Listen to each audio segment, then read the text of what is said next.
fantastic. The best numbers we've had in many years. It shocked Wall Street analysts. It didn't shock me. I know what's going on. But the job numbers were beyond anybody's expectations. Really hundreds of thousands more than your top picks. So that was a great thing. One of the elements of job numbers is, if you remember, the past administration said you'd need a wand to bring back manufacturing jobs. Well, manufacturing jobs are coming back at a very high level. We had a tremendous manufacturing jobs report, and we're very happy to see that. We've worked very hard. We have many companies coming back into the United States, many car companies going to Michigan, going to Pennsylvania, going to Ohio, and other places. But they're coming back into the United States. In most cases, they've left, and now they're coming back in, so we're very happy about that. I'm going to Camp David. We'll be discussing many topics. North Korea, the China trade deal, which is coming along very well, both of those subjects coming along very, very well. We'll obviously be discussing the wall, which is desperately needed, even if you read some of the papers that don't report accurately, of which there are many, but a couple in particular. They say that the surge to come into our country has never been stronger. And it's very unfair to people that want to come in legally. But the surge has never been stronger. And we have to build the wall, or we have to build a barrier. The barrier or the wall could be of steel instead of concrete. If that helps people, it may be better. But I'm willing to do that. So our great steel companies, which are now back in business, they were doing very poorly when I took office, and now they're doing very well. A lot of steel workers working that never had a chance of getting a job in the steel industry again. Our steel industry was dying, and now it's very vibrant. I intend to call the head of United States Steel and a couple of other of our great steel companies to have them come up with a plate or a design of a beautiful steel product, which we now make here, and we'll use that as our barrier. So we're trying to do everything possible to get money to our incredible people, but many of those incredible people agree with me, and they say, make sure you win this battle. This is a very important battle to win from the standpoint of safety, number one, defining our country and who we are, also from the standpoint of dollars. This wall will pay for itself many times during the course of a year. The money we're talking about is very small compared to the return. You'll receive a return many times during the course of the year. That's the kind of numbers we're talking about. But most importantly, it's about safety. It's about security for our country. It's about stopping human traffickers. It's about stopping drugs. So we have to have it. Gotta have it. We have no choice. It's not a question. Now, you think I like doing this? I don't like doing this. But we have no choice. We have to have it.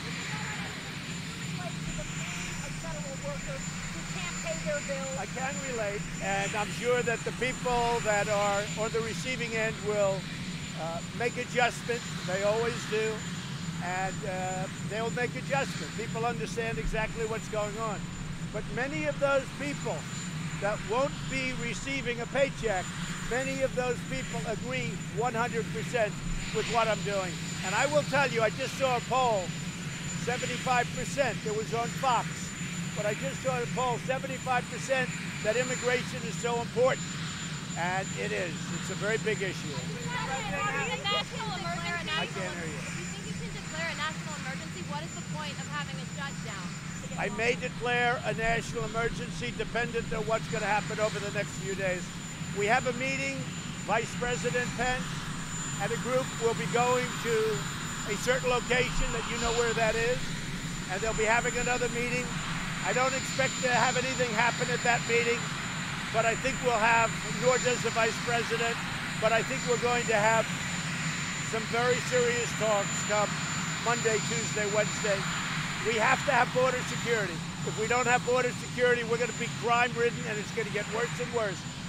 It was so sad watching the funeral of the slain police officer yesterday, Officer Singh. That was a very sad thing, but this is going on in many places. Over the course of, if you go back to the year 2000, we have thousands of people that have been killed by illegal immigration, by people coming into the country illegally and killing our citizens. We can't have it. We can't have it. We'll see what happens. We'll see whether or not it's settled.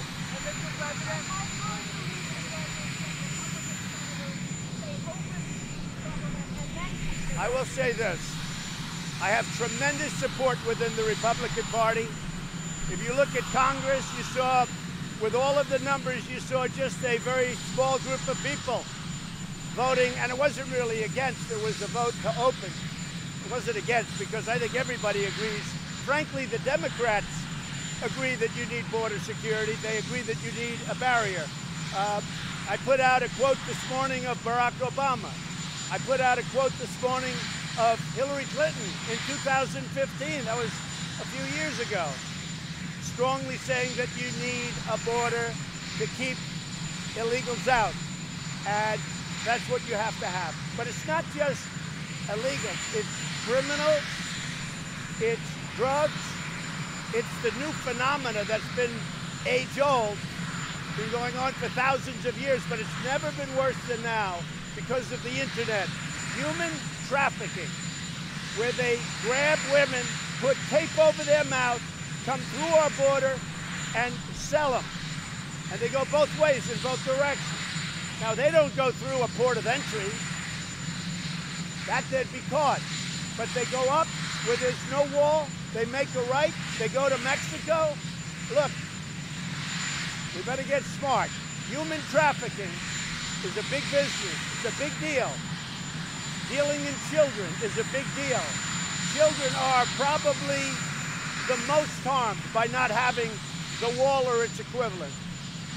But if you look at the human trafficking, they come in, they nab women, they grab them, they put tape over their mouth, they tie their hands, and they take them to another country, and they go right over that border. If we had a powerful wall or its equivalent, they wouldn't be able to do it because they'd have to go through ports of entry. Mr. President, how will a compromise look?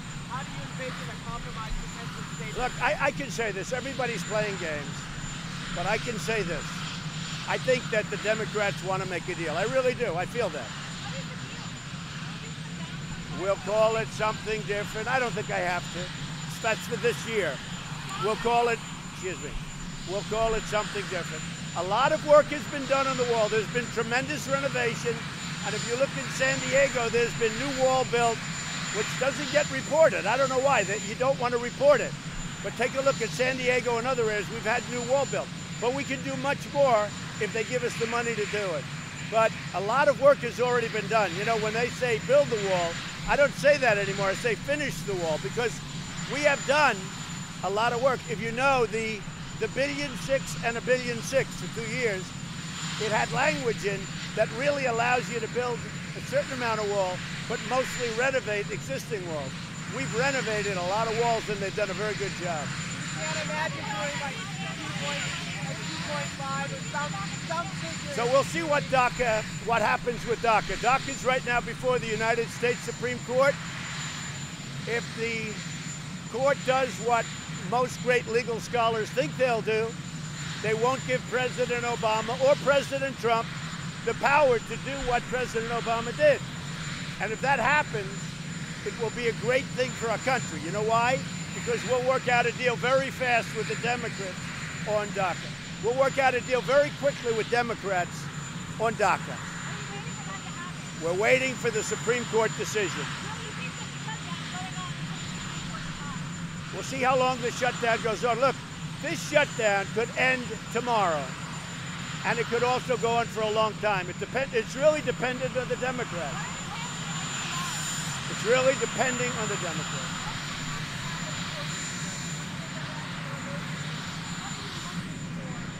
Well, we're going to see how we do here. And everybody knows, all you have to do is read today's Washington Post. And you see where big surges of people are coming in and trying to get through the border.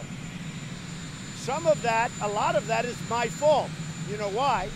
Because I've created such a great economy that people are pouring up to try and get jobs. So you could say it's my fault. And I want people to come in, but they have to come in legally. They have to come in legally. They can't come in the way they're coming in because criminals are coming in, human traffickers are coming in, drug dealers are coming in. We can't have it.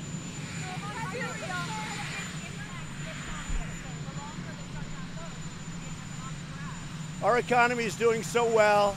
Nobody understands how well our economy is doing. Our economy is doing so well. And don't forget, I'm paying interest. I didn't have funny money to play with. President Obama had zero interest. I have interest to pay. And now a lot of people that weren't getting interest on their money for many years, you understand, they're now actually getting interest on their money. But he was playing with funny money because there was no interest.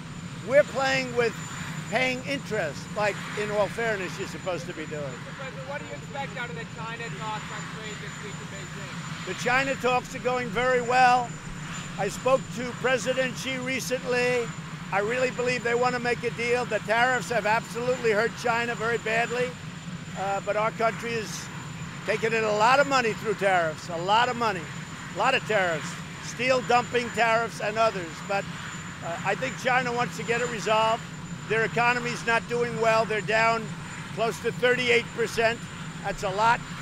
And I think that gives them a great incentive to negotiate. But we're doing very well with China.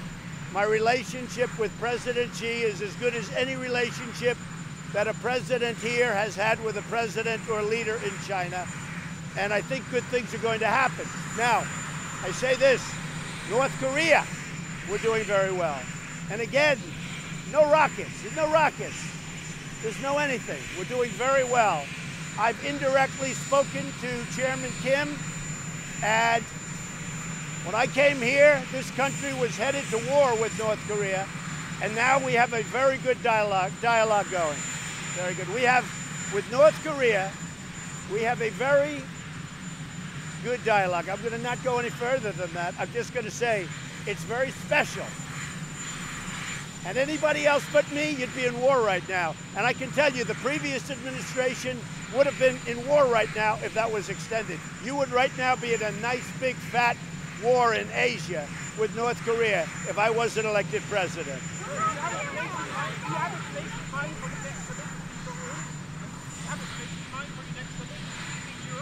We're negotiating a location. It will be announced probably not in the not too distant future. They have made it very clear. In fact, they've actually said to the media that they would like to meet.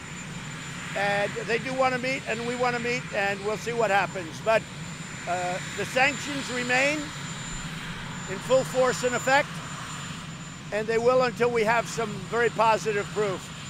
But I will tell you, we are doing very well with North Korea, and we're also doing very well with China on trade. The other one is Iran. Iran is doing very poorly. Once I took the horrible Iran nuclear deal off, it's had a massive effect in Iran. They're pulling back troops all over the place. They're not doing well. They want to talk. In Syria, we've had a tremendous impact. When I went there, don't forget, when they went to Syria 5 years ago, they were supposed to be there for 3 to 4 months, and they never came out.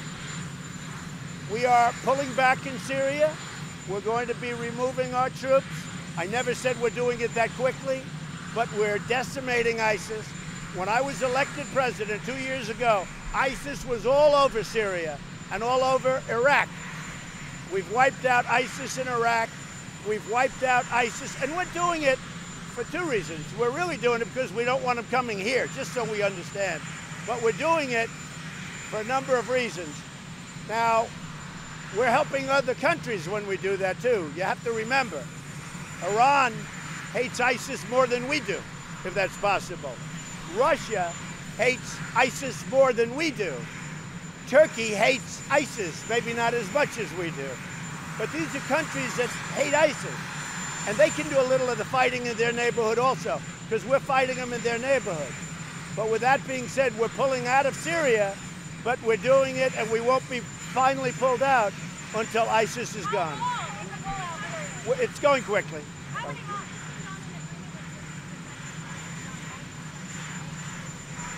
John Bolton is right now over there, as you know, and I have two great stars. John Bolton is doing a great job, and Mike Pompeo is doing a great job. They're very strong, and they work hard. And as you know, they're doing things that are very, very good. We're coming up with some very good results. Well, I'm in no hurry. I have acting, and my actings are doing really great. David is doing great at Interior. Mick Mulvaney is doing great as Chief of Staff. But I sort of like acting. Gives me more flexibility. Do you understand that? I like acting. So we have a few that are acting. We have a great, great cabinet. If you look at my cabinet, we have a fantastic cabinet. Really good. I think we're doing a great job in the shutdown negotiation. We have no choice. Look, there will be, excuse me, I'm totally involved, but I'm involved with principles because ultimately it's going to be solved by the principles. Schumer and Nancy Pelosi and myself can solve this in 20 minutes if they want to. If they don't want to, it's going to go on for a long time. I will tell you this, if we don't find a solution, it's going to go on for a long time. There's not going to be any bend right here. And the people that voted for Donald Trump, which are a lot of people, one of the great elections ever, those people are for it so much. And let me tell you, people that didn't vote for Donald Trump are for it also. They want border security. They want to stop human trafficking. They want to stop drugs. They want to stop crime. Have you invited them to the White House? Have you invited Pelosi to the White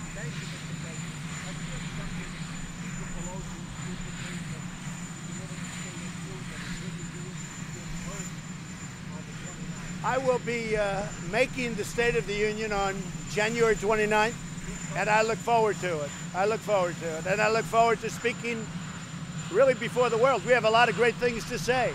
Our country is doing better than any country in the world right now.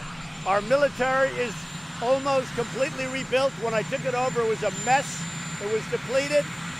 Our trade deals are going great. We have a deal with Mexico, with Canada, with South Korea. We're negotiating with Europe, the European Union. We're negotiating with China, which is by far the biggest of them all. We're doing very, very well. Very, very well. Yeah, we're looking into that. We're looking into that. Yeah. Look, they have to do what they have to do, but many of those workers agree with me, and I think, frankly, there's been very little of that so far, as you know, very, very little. Mr. President, are you okay anymore? Thank you, everybody. Mr. President, are you concerned politically? I don't like doing this. I have no fun doing this. I was elected to protect our country. That's what I'm doing. And presidents before me have all voted for this, or many of them, and many of the senators that I'm negotiating with right now have voted for this. But let me tell you something. They didn't have the guts to do it. Just like they didn't have the guts to move the embassy to Jerusalem in Israel. They didn't have the guts to do things that they should have done. Just like they didn't take out ISIS. Just like so many other things. I was voted 306 to 223 or something like that by a lot. I was voted to be your president partially because of security. It's a big part of what I talked about. Not only the wall, the military and lots of other things. I think I've done a great job. I think I've done a great job. I'm getting credit from the real news for doing a great job. But border security is a big part of that. We also have to stop drugs. Listen, we also have to stop drugs. If we don't stop drugs soon, there has never been a time over the last 10 years, and it's gotten worse and worse over the last 5, there has never been a time when our country was so infested with so many different drugs coming from so many different locations. And I believe that President Xi in China, when he made the pledge to me to criminalize fentanyl, I believe that's going to go a long way to helping us. Even when they let security Going to Camp David.